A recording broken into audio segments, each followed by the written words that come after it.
You could support the habit by sharing my videos and helping me grow my audience. Or, money's good too. Thank you again to everyone who makes this channel possible at patreon.com/doseofbuckley.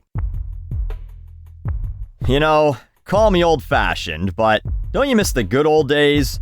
When Pride Month just meant that for one afternoon in June, a bunch of very fit, half-naked dudes dressed in leather underwear would be going for a walk downtown, maybe followed by some drag queens, or an all-lesbian motorcycle group called Dykes on Bikes. That's a real thing, YouTube, not a slur. Leave me alone. While all the church people would scream about the sin of it all from the sidelines. Meanwhile, Father Ophelia was getting a secret half-chub. The good old days, before Pride got all corporate.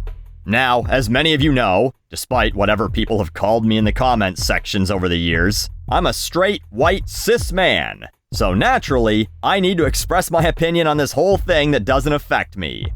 But I want to start by posing a question to the people of the LGBTQ+ community. Do you appreciate the corporate gay face that every brand puts on this time of year? Because I understand the idea behind it. Normalization and visibility. By making you the center of attention, it's believed that eventually people will go, oh, yeah, I guess if our corporate overlords don't hate gay people, then I shouldn't either. I guess? I don't know.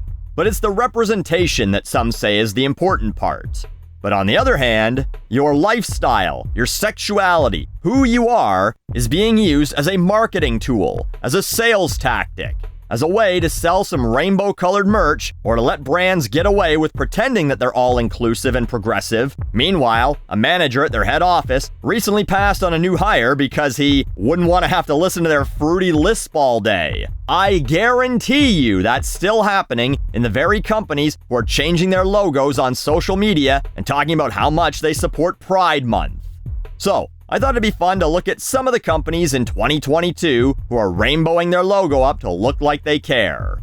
We'll start with sports. As you know, one of the most LGBT-friendly endeavors, where some, but not all hockey teams are getting in on the branding. Which makes me laugh because by June, most NHL teams are done for the season. But anyway, one that showed up in my feed was a Facebook post from the Boston Bruins, with lots of angry comments about sticking to hockey and stop being woke. Now, I guess the Twinks and Otters do love a bear, but the NHL does not have a single active openly gay player in the entire league.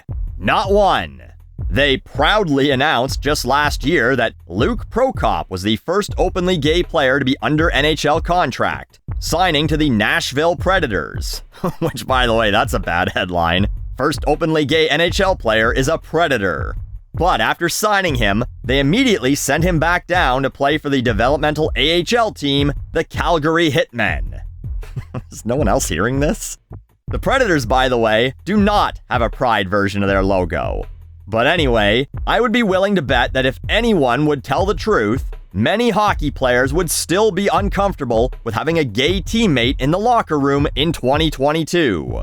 But these companies would not be uncomfortable with having gay people come out and see a game next season. Tickets start at $55, with the average price around $120. And since you likely don't have any kids, you got the money. Bring your boyfriend or your husband. We probably won't let the kiss cam get anywhere near you or anything. Ugh. But you'll love the hard-hitting man-on-man action of the NHL. Major League Baseball, perhaps the most boring sport, also did the most generic thing that they could. They made the exact same shirt design for all 30 teams, just with the name of the city in rainbow colors and their normal logo underneath. I get that we're not progressive enough yet for them to start selling Louisville Slugger strap-ons, but a little more effort could have went into this. But then there's NASCAR, who might have put too much effort into it and actually went too gay. They tweeted, "YASCAR!" with a bunch of rainbow shirts that they, of course, conveniently have for sale. Not surprisingly, someone with a Confederate flag profile pic said they were done with NASCAR after this. But YASCAR? Guys, there's such a thing as overcompensating on Pride Month. Like a white guy during Black History Month going, "What's up, my brother?" to their black coworker. No one's even expecting you guys to do anything. It's you and Chick-fil-A. You guys can just take her easy in June.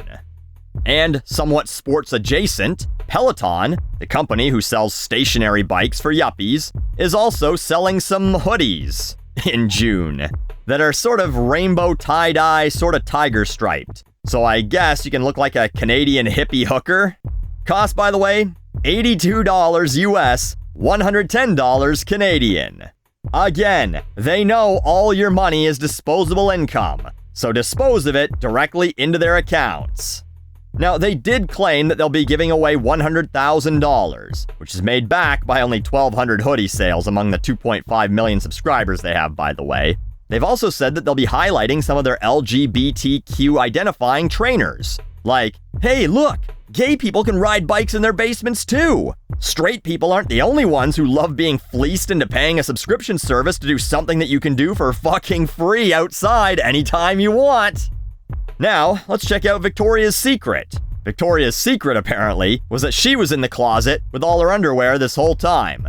They're giving away $200,000, but they're selling more than just a hoodie. They've got shirts, shorts, socks, bras and panties, of course. Apparently, even some flip-flops, just in time for beach weather. So I guess they'll make that $200,000 back pretty quickly.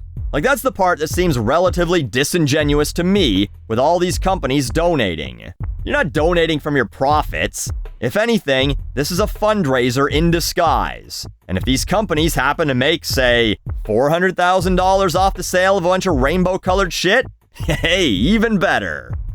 Now, here was the most unexpected Pride branding I saw. The United States Marine Corps.